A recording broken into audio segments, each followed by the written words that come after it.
Hello and welcome to Group 9's presentation of the Prevention Project. Our intervention is called Kids Care, and it's about increasing the proportion of children with mental health problems who receive treatment.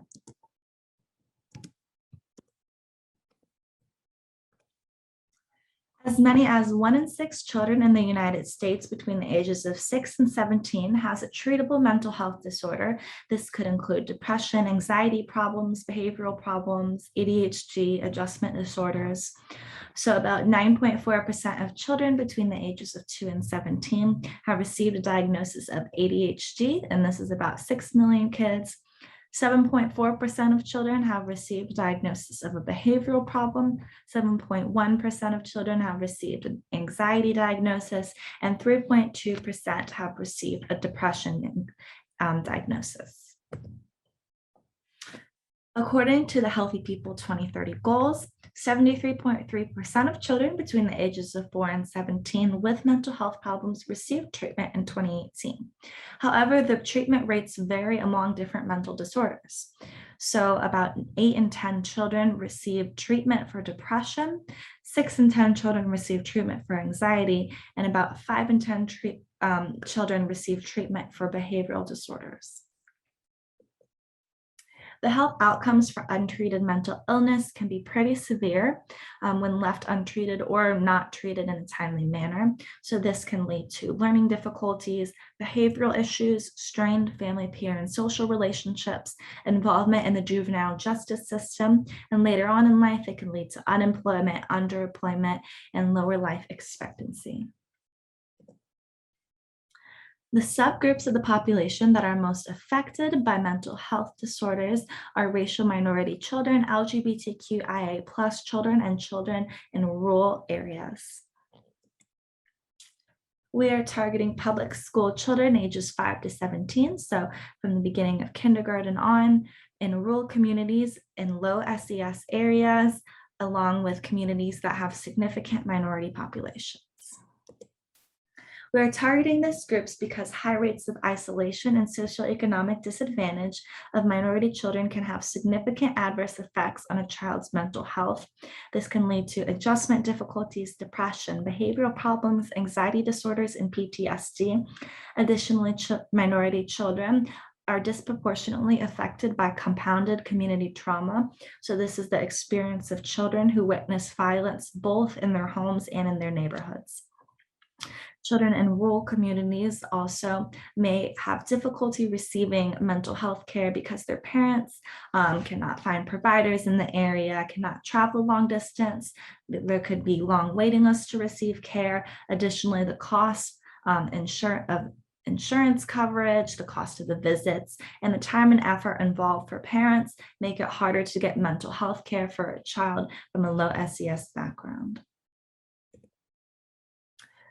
So our plan for learning more about this group is a mental health consensus survey that is distributed in school. It's an anonymous survey that students take to learn more about their mental health, and we would tailor it to age, group, and gender. Now for our social ecological framework. The socio-ecological model we chose to use for our intervention project was the McLeroy model. We chose this model because we wanted to see how behavior regarding seeking out mental health care was influenced by the following factors. At the intrapersonal individual level, we seek to increase the knowledge of individuals under the age of 18 on the importance of mental health. At the interpersonal level, we seek to facilitate the education of peers and family members of children with mental illness on the importance of providing social support and seeking mental health care. At the organizational level, we seek to create a school-wide educational campaign on mental health and mental illness, which will improve the understanding of students and faculty regarding this health issue. At the community level, we will promote partnership between schools and after-school programs to create a community-wide peer mentoring program that works to provide additional support to students in need of mental health assistance. And lastly, at the policy level, we seek to lobby for local, state, and federal policymakers to make mental health care an extended coverage under healthcare services in order to increase the amount of kids in care. Now for our variables. At the interpersonal level, the first variable we looked at was the trans-theoretical model of change. We seek to see how children or adolescents in our target population change their behaviors over time. At the first stage, pre-contemplation, we will assess whether the children perceive themselves as at risk for mental health problems. At the second stage, contemplation, we will evaluate whether those who perceive themselves as at risk for mental health problems will consider mentoring or counseling. At the third stage, preparing for action, we will assess if the individual with mental health problems is comfortable talking about their mental health with others via mentoring or counseling. At stage 4, action, we will determine whether the individual has attended a counseling or peer mentoring session. At stage 5, maintenance, at the end of the school year, we will assess if the individual has reported improved mental health with the counseling and peer sessions. And lastly, at stage 6, termination, we will assess whether the individuals perceive themselves as being at continued risk for further mental health problems and lack of care. The second variable we chose was the health belief model, with the parents of our target population being kept in mind because parents have an increased level of control over their kids at this stage in life, so their beliefs would influence the type of care they see fit for their kids. We looked at perceived susceptibility, which will highlight the perception of parents of individuals aged 5 to 17 regarding the risk of their child developing a mental health problem. Perceived severity will focus on how serious the parents think mental health is in children and adolescents. Perceived benefits, we will focus on beliefs surrounding the efficiency of peer mentoring and mental health counseling programs. Perceived barriers, possible hindrances to getting children in care would be stigma surrounding mental illness. And finally, cues to action, we will advocate for including their children in peer mentoring every other week and counseling if necessary. At the organizational level, the third variable we chose was the social support theory, with the rationale being that social support serves as a protective factor between stressful events and health.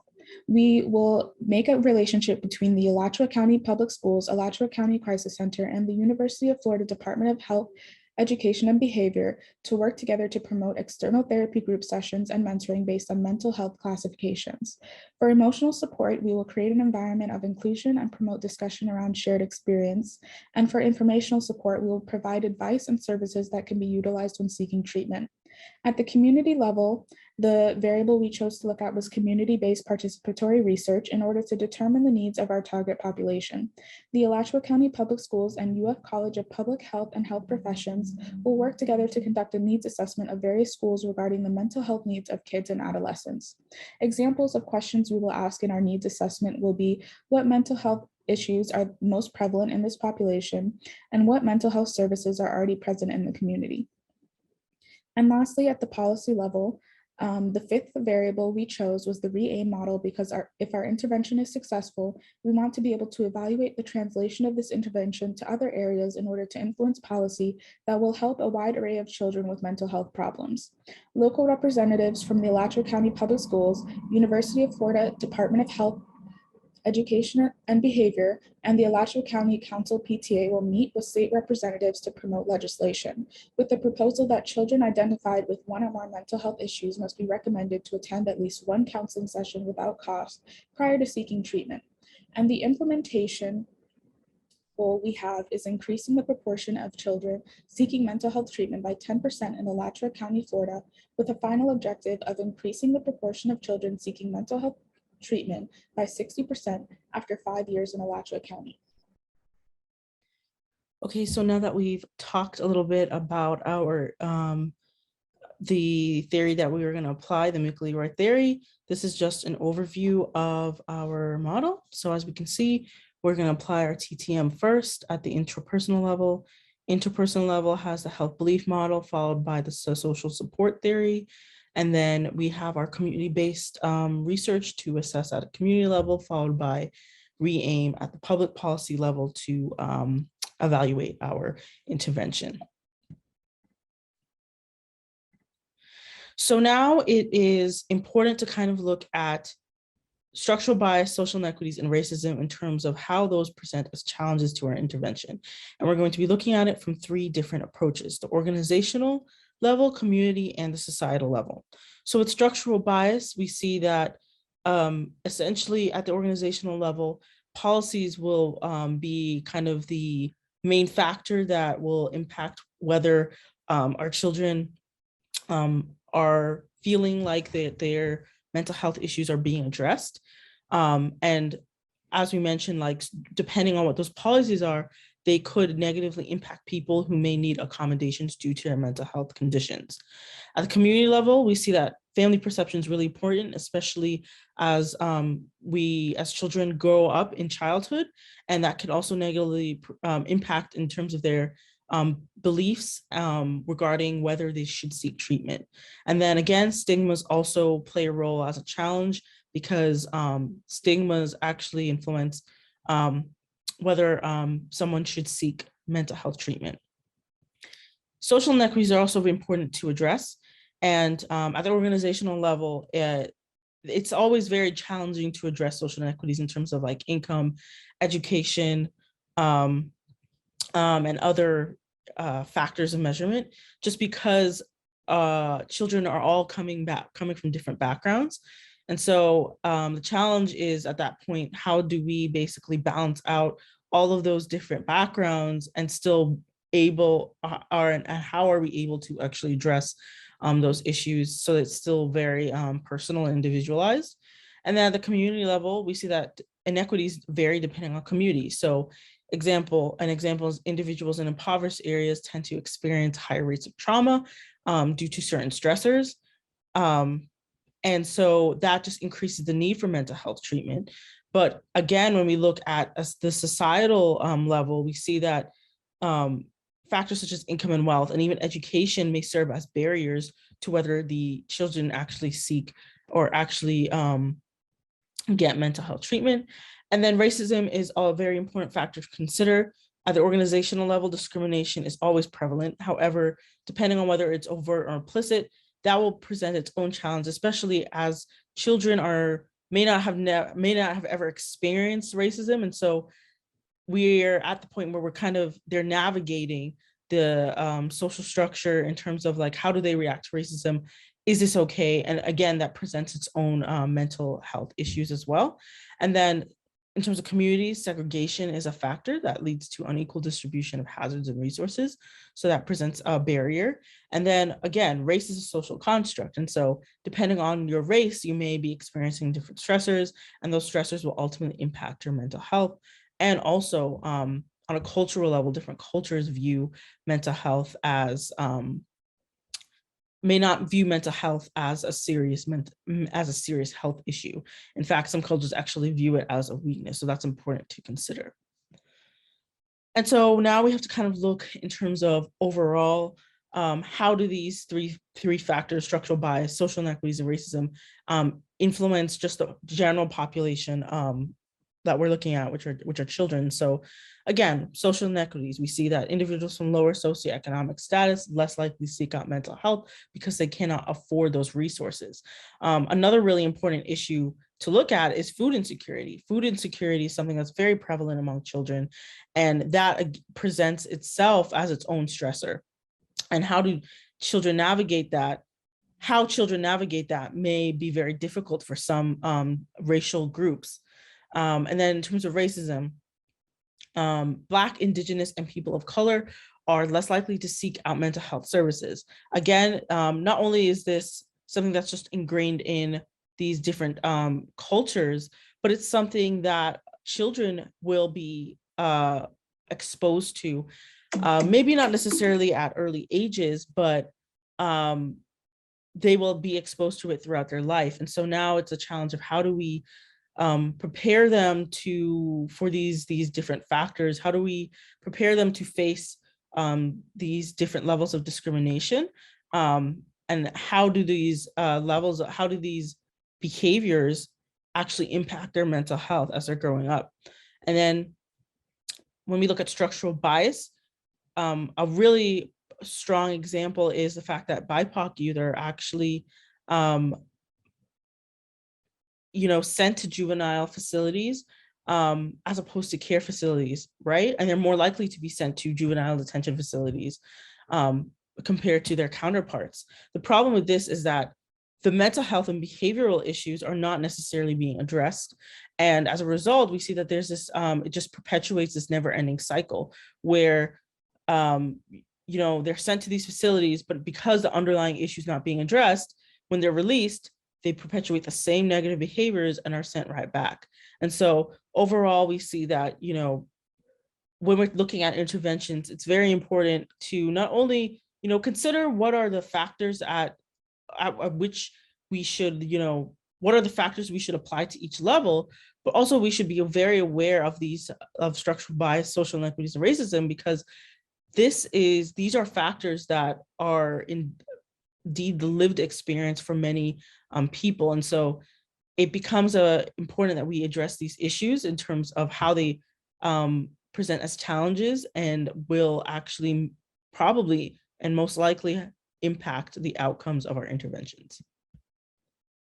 So, when evaluating our intervention design, we went from smallest to largest level of the socio-ecological model. Starting with the intrapersonal level, we saw this as the first step in our design. In this step, students who screen positive are set up with an individual counselor where they can begin a working relationship that benefits their mental health. Next, we evaluated the interpersonal level, where we will offer after-school classes for parents and families in order to better educate families in regards to childhood mental health issues, solutions, and available resources.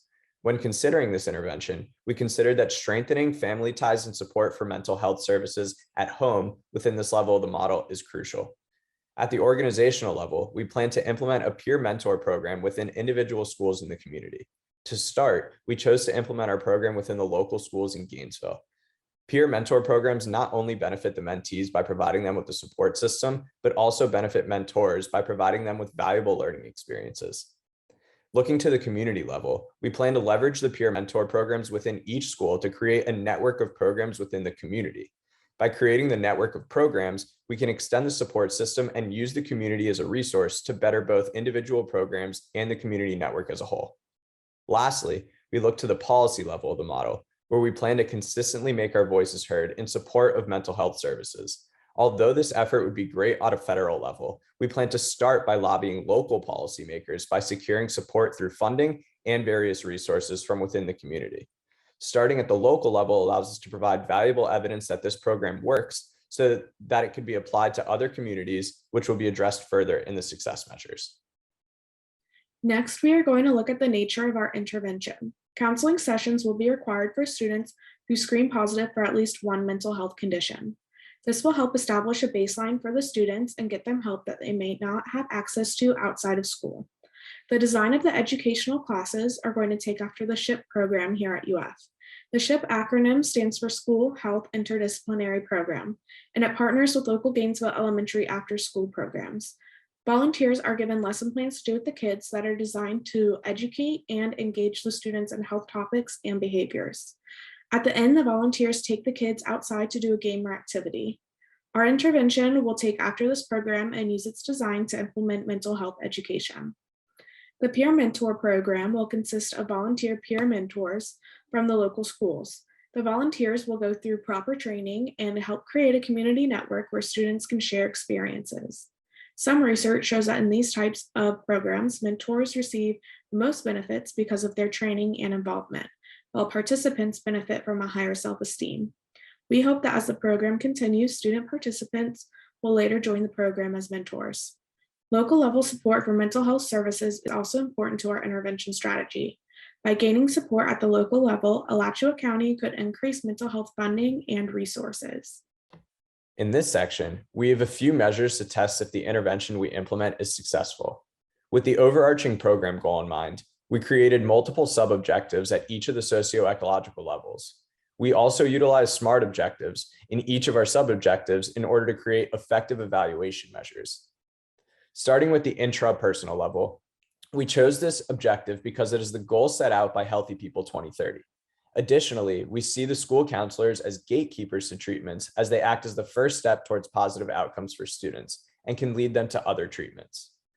When evaluating whether we achieve success in the educational and peer mentorship programs, we mainly look to our interpersonal, organizational, and community levels. At the interpersonal level, we hope to establish the educational program and increase the participation in the program. At the organizational level, we also hope to establish the peer mentorship program and increase participation in this program. At the community level, we hope to increase the amount of peer mentors as we see the peer mentors as being the key to strengthening the ties within the community. At the policy level, we will have attained success if we garner attention to the issue on the ballot. While it might be unrealistic to say that any initiative that is voted on should be passed, we believe that the attention towards increasing coverage of mental health treatments will benefit the issue as a whole. We also use the 4 years as our timeframe as it represents a full election cycle. Lastly, as mentioned earlier, we will use the re-aim model of evaluation. Here, we will utilize the evidence from our base model in Gainesville to ensure that this program is successful to start. Then, we must also ensure that the program can be effectively translated to other local communities within Florida and then the rest of the country.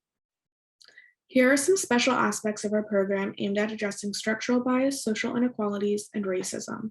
Including the UF SHIP program will ensure that the information being given to students, faculty, and parents is accurate, as our intervention aims to spread only correct information about mental health to reduce stigma and raise awareness. Educating faculty and parents along with students will help further decrease community stigmas and family stigmas surrounding mental health, especially adolescent mental health. Requiring individual assessments in a mandatory counseling session for those identified with a mental health condition ensures that there is equal opportunity and access to mental health services should it be needed. The mandatory sessions will also help to address the barriers some face with regards to access to mental health services. By addressing the entirety of Alachua County, we hope to ensure that any discrimination, residential segregation, or uneven distribution of resources is eliminated. All Alachua County adolescents will have access to the program through their public schools.